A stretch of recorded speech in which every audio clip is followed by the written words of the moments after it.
So guys, last game week of the year. So let's go with Chelsea on this one. Pranay, before the Villa game, I mean your thoughts on the Arsenal game. Away performance from Chelsea, and once again, fingers raised at Timo Werner's form. Yeah. Once again, there was no. The team looked bereft of ideas going forward, and they just weren't clicking into gear. They didn't even have a shot on target, I think, until Tammy Abraham chested it in. And even looking at the match, it really wasn't our day. Jorginho missed a penalty. Thiago Silva missed a really great, easy header from close range. And we really could have made it nervy for Arsenal in the end, but we couldn't.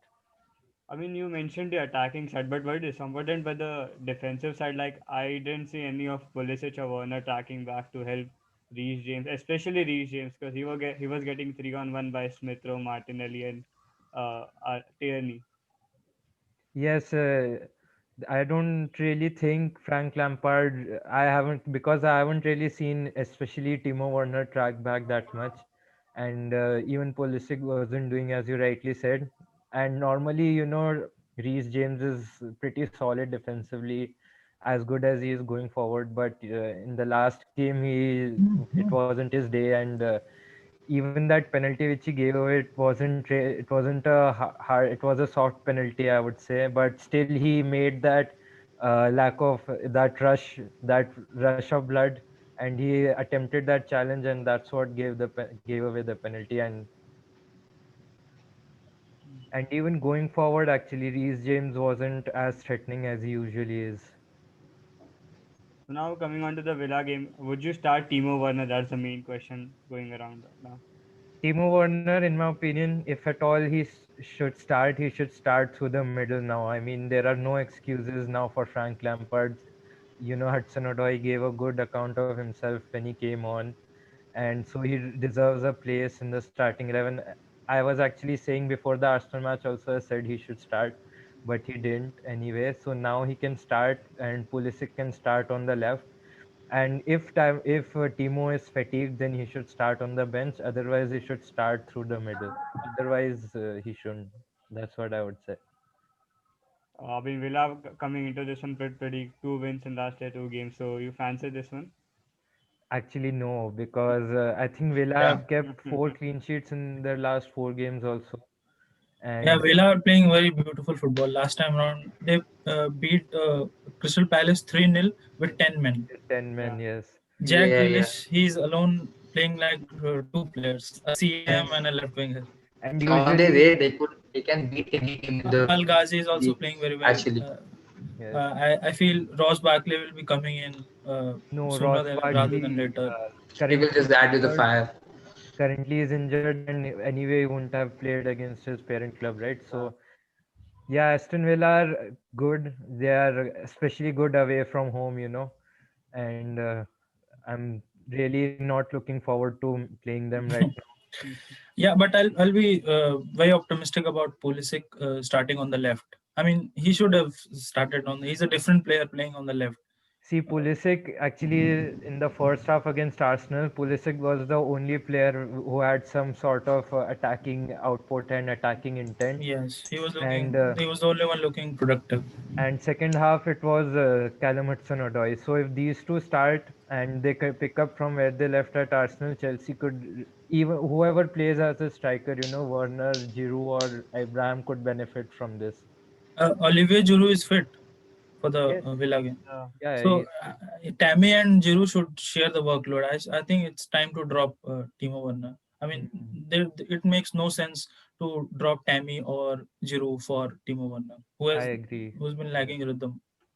But we should appreciate Arsenal's performance also because I Yeah, mean that, nobody expected them to go so much attacking with so much attacking attitude in the first half. Also in the first minute only, Gabriel Martinelli missed a beautiful Yeah, yeah. chance, mm. and we were all expecting that they will be at the back, park the bus, and they'll play on the counter. But they were really well organized and good. good Yeah, play. you see the glow on Kashyap's face. That is because of the good play. Yes, It's been finally too, something positive yeah, to talk it's about been too Arsenal long. this It's been season. too long, man. Yeah, so Uh, finally about Chelsea, I would say, with Kai Havertz also out of form, I mm, think the decision rests with Lampard, if he wants to build his team around Mason Mount or Kai Havertz, because if he chooses Mount, then he has to drop Havertz and go with this 4-3-3 formation. And if he chooses Havertz, then he'll have to drop Mount and go for the 4-2-3-1 formation, because Kai Havertz struggles in the wing position also, and he struggles as the number 8 also. So he has to play as the number 10. I do not have any doubt that Lampard will go with Mount. He has too much love for Yeah, I think he's Mount. trying just he to has not somehow found any dominate. position for Kai Havertz yet. Yes. Yeah, I think he tried him as an 8 and 10 both, but he hasn't clicked both of them. Yeah, I think he's trying a formula which will accommodate both Mount and Kai Havertz, because there is some pressure on him to play Havertz also, right? They bought Yeah. him for 72 million. Exactly. Yeah, yeah. Okay.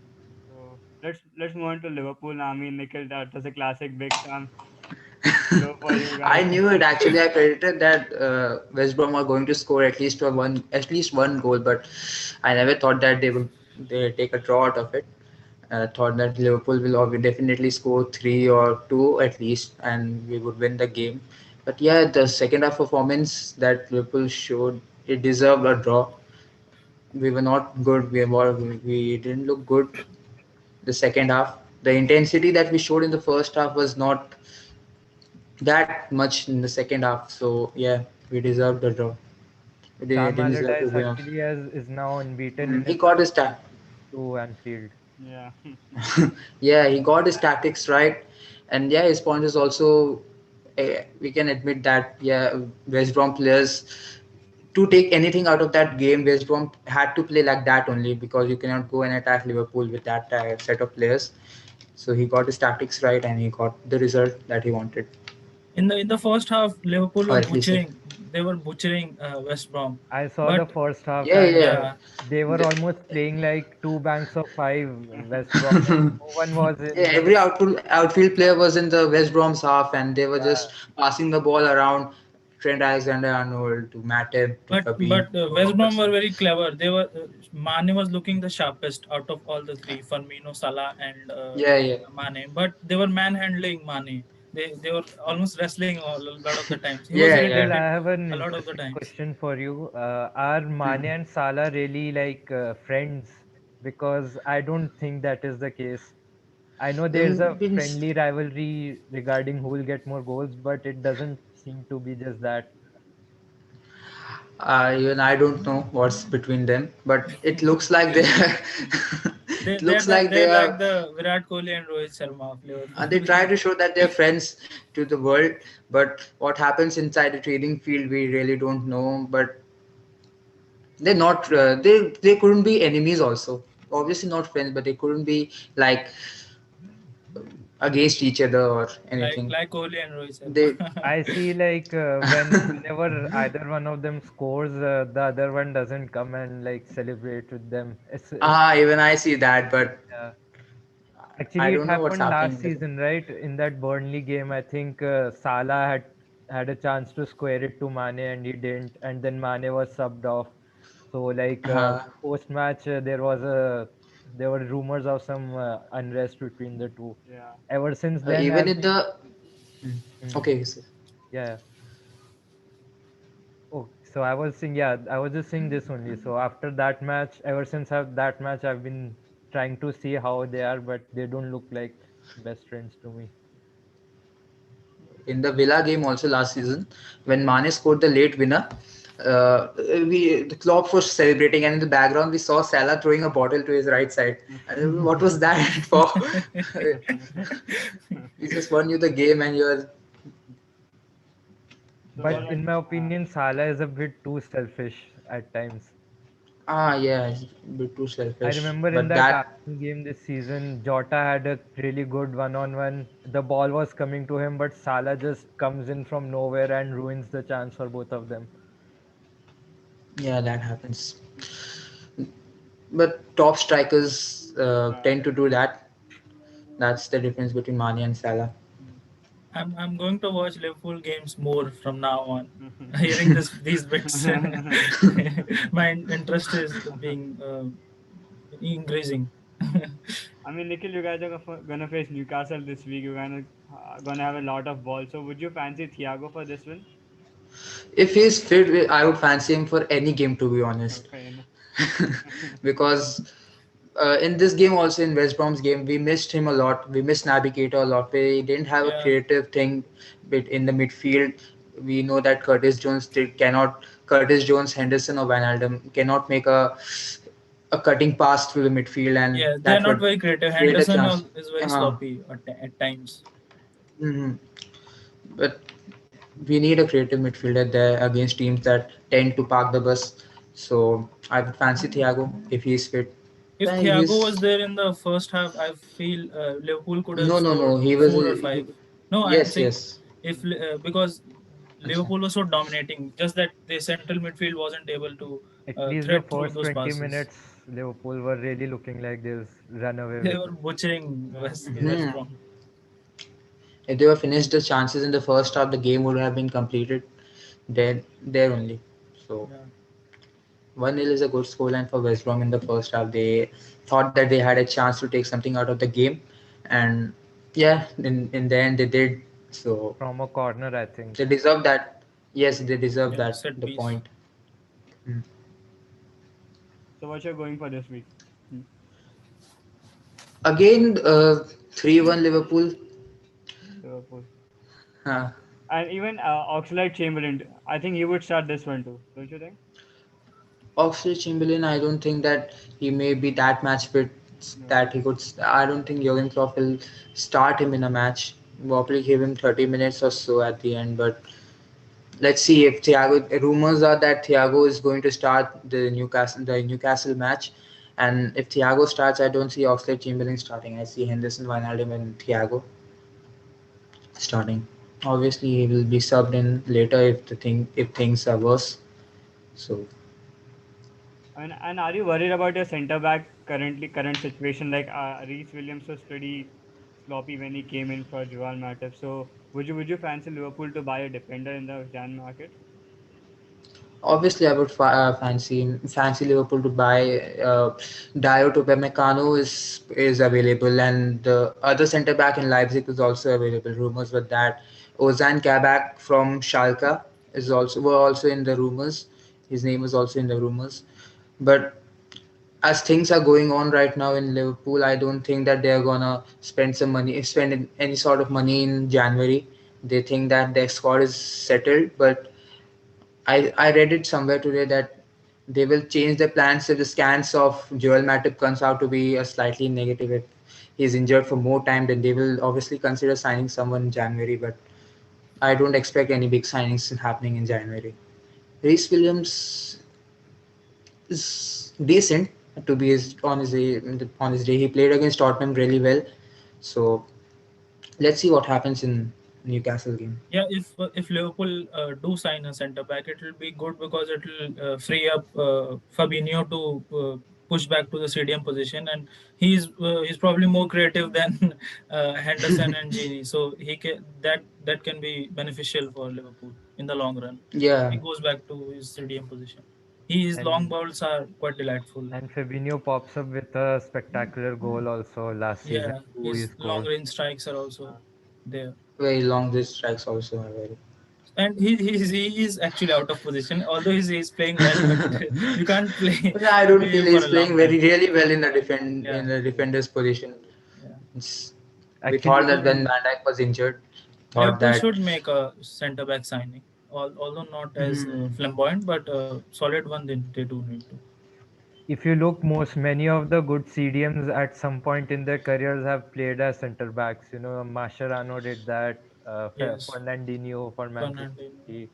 Even Fernandinho. Yes. Eric Dyer right now for Spurs is playing Yes. at centre back. Eric Dyer also, and they are performing very really well. Also means I don't know what's with that position, but They are good at for moving Eric the ball. Dyer, That is yeah, a yeah. positive aspect. So yeah, I think we have Brighton versus Arsenal now. I mean, I don't want to get my hopes high because I thought Chelsea was pretty poor when it came to defending. So I don't know. If you guys remember last season, Brighton was pretty depressing for us. That Matteo Guendouzi thing happened where he grabbed Neil Maupay's neck, and ever since he was isolated out of the squad. So yeah, it's pretty depressing game first. And they even did a double over us last season. They defeated us at home and away. They scored a late winner right in the Yeah, second yeah, yeah. game. At Emirates, and Freddie was in charge. And I think the only positive is like I don't think Lamptey is fit for this one. I I was really worried about him. So yeah, I think I'll fancy a 2-1 win for us, and I hope he goes with the same lineup.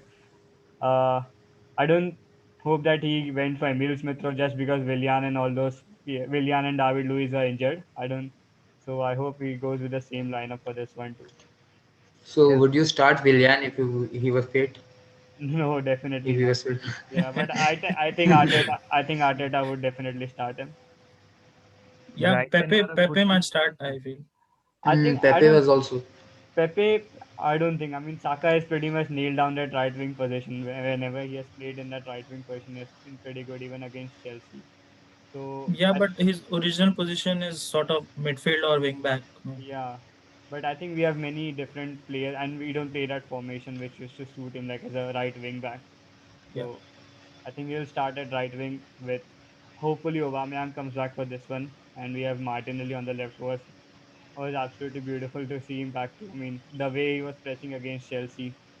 So yeah, I hope he comes back. So I fancy a 2-1 win. So I think we have Manchester United next. I mean, Shivam, that's a pretty Yeah. depressing game for you guys too. You classic Vardy equalizer. Yeah, I mean, Bruno scored that goal Yeah, to get us the that, lead, but that was a beautiful he thought setup he by thought it was the Cavani. winner. Everyone thought it was the Yeah, winner, but then Leicester kept on, pressed on, and somehow I felt in the 10 minutes, if United don't start dominating, then uh, Leicester will creep in with one goal, and they did. I mean, Harry Maguire, I don't know what he did the whole game. I mean, I don't want to criticize him. I don't have anything personal against him. Or he's a good lad outside of football, I feel. But on the pitch, he absolutely did nothing in that game. no, He was there alongside Bai. Eric Bai did all the dirty work, did the defending job. He was also playing the ball, moving the ball, and he only passed to Maguire uh, at rare moments, and he passed to Maguire. Maguire gave it back to him. Or otherwise, he'll roll the ball forward a bit, then see, oh, there are two or three players in front of me, so pass it back to the keeper or pass it back to Bai. He did absolutely nothing in the game, and he was there in that Vardy goal. He was marking the front post. There was no player at the front post, and the cross. I mean, there was no. The keeper was covering the front post, yeah, so there was no sense of marking the front post. But still, he was marking the front post, and Bai was he was checking Vardy, but still Vardy managed to escape him, and he got the shot, and it took a deflection from Tuanzebe, and I think he it got in. went down as an own goal. yeah. I don't know Yeah, it why got a why they gave it deflection as an from. own goal, but No, it was going wide. I mean, they showed it in the slow motion replays oh from angles, Yeah, and but Tuanzebe could do nothing. He yeah, had no time to react, so he yeah, was that standing was there. It got unlucky a deflection. because if it doesn't hit him, it was going wide because it was Yeah, phased into his feet from Perez. yeah, but yeah, it was a lapse of concentration from Maguire. Maguire and the whole defense as a whole. Luke Shaw missed to take the cross, but yeah, Rashford missed two chances. I feel Rashford and Martial 1v1, they are struggling, and that's why they are not able to nail that number 9 position. I mean, Ole hmm, initially when he came to United, he took Rashford and Martial under his wings. He wanted Rashford to become the number 9, yeah, and he gave a lot of opportunities to Rashford, but Rashford struggled to nail that role. Now he's investing that time on Martial, but 1v1 they are struggling, and that's why I feel uh, Pranay asked me that Martial is a number 9. I mean, he's not a number 9, as I said that time. He's more of a false 9. He can play a false 9, be a bit creative, because 1v1 they are struggling, and they're not good with the head. Even though Rashford is tall, but He I missed haven't that seen him header. score a header goal. Yeah, good number nine should struggle with 1v1s and headers. Yeah, So that's yeah, why false nine Cavani position is is the best. Cavani is very vital for us. Hmm. Cavani came on, he influenced the game, gave that pass to Bruno, and everyone. I mean, he thought that okay, this is the winner, but still, Leicester. It was uh, it was a little reward for the perseverance of Leicester. Actually, Harvey Barnes scored Yeah. that goal. That was a very beautiful goal. McTominay made the error. He didn't check Close down. Barnes on time. So Okay. yeah, overall, yeah, it was a good game. Both teams fought, and it was a they shared the points. Both the teams deserved 1 point. So, how positive are you about the Wolves fixture that's coming up? I saw the Wolves versus Tottenham game yesterday. I mean, Mourinho tried. He got that one goal in the first minute, I guess, and Ndombele scored that Yeah. from outside the box, and then Tottenham went into the shell. Son and Kane tried to be creative, but they couldn't find the rhythm, and the Tottenham side went into the shell. But Wolves kept knocking on their doors, kept knocking on the doors, and finally their perseverance was rewarded. They got that goal, and yeah, In the end, they Wolves could are a have very won it hardworking also, side. right? Fabio Silva, I think, had a very good header in the stoppage time, and Yeah. he. Yeah. Yeah, but he's a teenager. He's struggling with a bit with the intensity of the Premier League. He's a talented lad. I feel he will find his feet. But yeah, they're missing Raul Jimenez. That's Raul Jimenez is a gem of a striker, gem of a number 9. Adam Uh, Traore now has gone one complete year without scoring in the Yeah. Premier League. He should just stick to the super sub role. Man. I never rated him anyway. yeah, yeah, He's but a he good was super good sub. against Tottenham. I saw the Yeah. game. I He think was he always good. lacked that end product. So I think Yes. coming on as a super sub might help him when the legs are tired of opposition. So Yeah, for he sure. has speed, but I don't. I think that he lacks some. He he isn't intelligent with his when he has the ball, Yeah. and doesn't finish well also. For for I sure. think Traore Yeah. also is that kind of player who I think needs Jimenez because they have a good partnership. And when Yeah. Jimenez plays, Traore Mhm. seems to be able to find the pass cross to him. So Shivam, we touched on the topic like earlier, like you said, would you like start Cavani for this one? I mean, it was a beautiful setup by him to for the second Yeah, for the Bruno goal. So would yeah, you yeah. start him for this one? Definitely. Yeah, against Leicester, he didn't start because he started against Everton, so he had to be rested. Definitely, he'll start against Wolves because this is 3 points that United have to go all in to get these 3 points. Wolves are a very hardworking side. They're not those sides that will be satisfied with a draw. They still will press for the 3 points. So we have to be at our best against Wolves. So definitely, Cavani will start. Martial will play on the left, and Rashford will play on the right, and CM obviously Bruno. And for Okay. me, Maguire is out, man. Come on. There's no chance that happening. No, no, 80 million pounds. Ole is under pressure because of that. I mean, every game he started, people, there's, you guys would have seen those statistics that Maguire has played the most minutes Yeah. in Yeah, yeah, yeah. I mean, he does nothing. Anyone can play those. He just there rolls the ball, and if he'll say, "Oh, okay, there are players pressing me," so if he can thread a ball through, he will, or otherwise he'll give it back to the other, either Bai or Tuanzebe. And Lindelof is struggling with his back, so probably Bai and Maguire will start again. Aaron Wan Bissaka will be back on the right wing. I feel United get handicapped on the right side because of Aaron Wan-Bissaka. He's good defensively, but going forward, he struggles with the ball on his feet, and that handicaps Mason Greenwood. I mean, Mason Greenwood hasn't been able to show the full depth of his potential because he hasn't got those deliveries. He still has the potential to do more. And Greenwood also likes to cut inside from the left wing, and he leaves that space.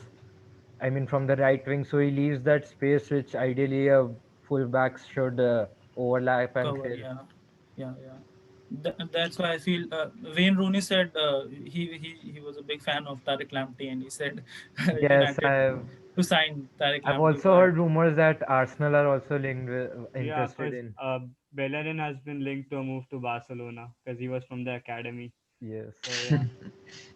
So So Shivam, how yeah, much do you rate Dan James because he has started consecutively 2 games I think for United, and Yeah. I don't think that his performance has been that good. Against Leeds, I he was don't. electric. Yeah, He yeah, was honestly. he got that pre-assist. He sort of he played the ball and Bruno poked his toe and then Rashford scored. He has a few areas in his game where he has to improve, but I feel I still feel, I mean, he also is not able to show the full depth of his potential playing on the right side, because he hasn't also got the delivery that is required. He was initially a left winger. He shined as a left winger for Swansea, almost signed for Leeds, Yeah. but it didn't happen. And then initially he came in the first 2 months at United. He sparkled. He I was brilliant. remember he scored against Chelsea in Chelsea that in the first. 4-0 win on Yeah, his because on the debut. left wing, Luke Shaw is there to Luke Shaw and the midfielders, they deliver you the ball constantly. But Ole changed it because Rashford was struggling on the right, so Ole brought Rashford on the left and Dan James on the right, and Dan James hasn't been able to cope up with that right wing position still. So I feel. Ole dropped him, subbed him on in the 53rd minute and brought Pogba on. That wasn't a very good substitution, Pogba for right wing.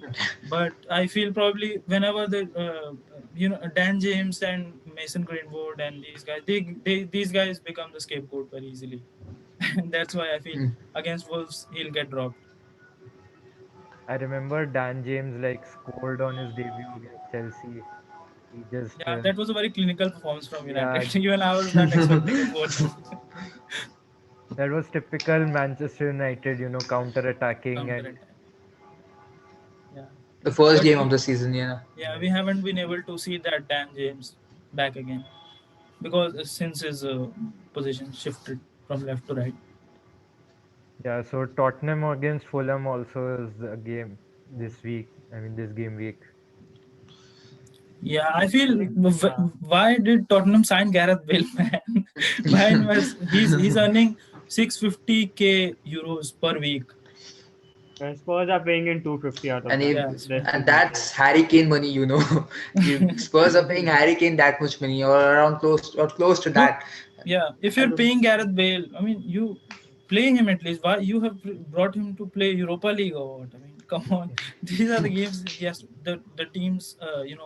Early momentum has shifted, and you need that creativity from Gareth Bale. I mean, he's not going to make those sprints and runs that he made when he was 21, but creativity wise, game reading wise, Experience also. set piece. Eric Dyer takes the set piece for Tottenham. I feel Gareth Bale will be a welcome addition uh, in that phase. So Gareth Bale should. I mean, why protecting him so much? That's and also Tottenham's problem is that after 1-0 in the yesterday, or should I say today, because it was midnight.